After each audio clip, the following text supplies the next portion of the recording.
Hey everybody, it's Kelly Betts in the Columbia Access Television TV studios here downtown in Oh yeah. Como. I am joined today by Allison D'Agostino. you had a really interesting childhood because you didn't grow up spending most of your time in the United States. Is that true? Could you explain that? Uh, my parents used to be missionaries.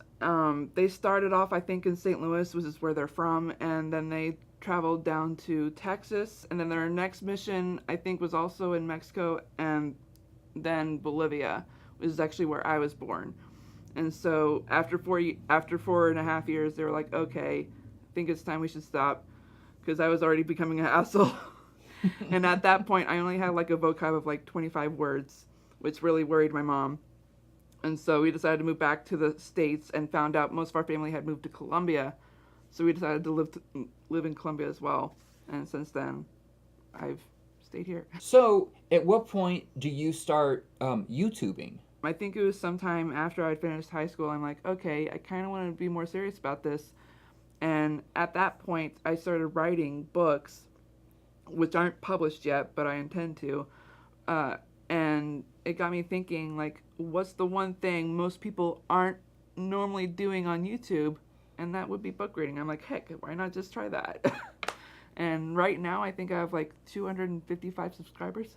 Yeah, that's fantastic. Yeah. And so you've been doing it for like what, a whole decade, right? On Mm-hmm. YouTube. Yeah. Do you have different channels? Like, don't you have a video gaming channel? And Yeah. yeah. Yeah. So my book reading channel is the Esperanza 243. Because like the first account that I created, I just completely forgotten the password for it, and I have no idea how to access it anymore.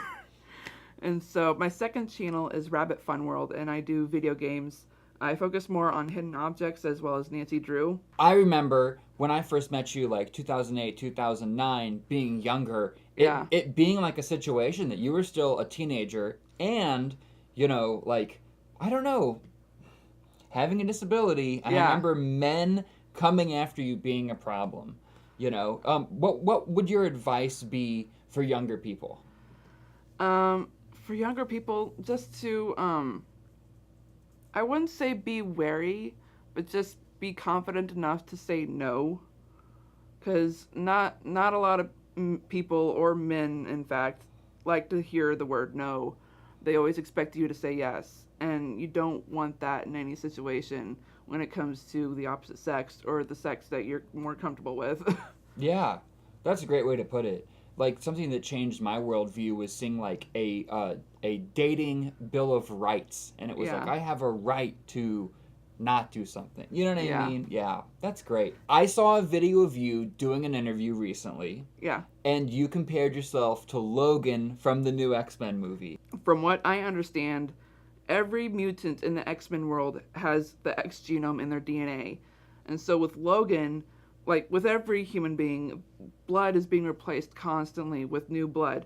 And with since Logan has that X genome factor in his blood, the new blood that's being replaced doesn't have that X genome factor. So as he gets older, he's getting new blood that doesn't have it. He's becoming more human instead of more Wolverine. How does that relate to your condition? So with mosaic Down syndrome, it's basically the same thing with Logan's blood. With new blood being replaced, our new blood doesn't have that factor of the mosaic Down syndrome.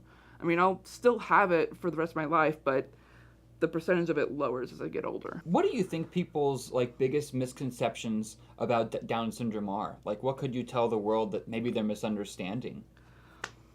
With Down syndrome, I'm actually not positive, Mm-hmm. but with mosaic Down syndrome, they keep thinking that is the same thing as Down syndrome. Oh, which, see, I just did that. Yeah. yeah, Yeah. which is not mosaic Down syndrome.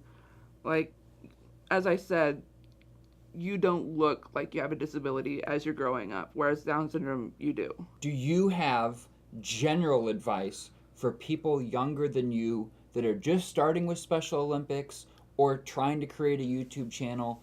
Anybody out there that might have mosaic Down syndrome or a similar disability that feel like there's barriers in their way, what would you tell them? Because you are so accomplished in so Yeah. many different fields. Right. How did you do it? How would you help tell others how to Yeah. get stuff done? Don't be afraid to talk about your disability. Because with me, like, I've learned to embrace who I am. I've learned to embrace my disability and even the flaws of it. And I have achieved so much because of that. So I definitely encourage you to just be brave in everything you do. Don't be afraid to make a fool of yourself. And if you do, just laugh it off, pick yourself up. And if you don't know how to pick yourself up, ask help. Don't be afraid to ask for help. That's the one thing that I've learned to do. That's all about generally the same life advice that I would have for anyone, what you Yeah. just said. Yeah, because I know you've been through a lot. Oh, me? No. Allison, you've always been an inspiration to me since I met you because you've never let anything hold you back. Every time I run into you, you're doing 5 different projects. Right. It's always great to hear about. I'm really excited. I'll put the link to your multiple YouTubes and whatever else you want to promote, Special Olympics, Yeah. in the description of this video. Mm-hmm. Thank you so much for joining me. Yeah. What a life you've lived and continue to live. Yeah. Okay. I mean, my dream career right now is just becoming an author, so. That's a hard one. Yeah. Yeah, yeah. Well, my dream career for you would be author, PR person, YouTuber, gamer. So I think you're going in the right direction. Yeah. Okay, thanks for joining me. Thank you.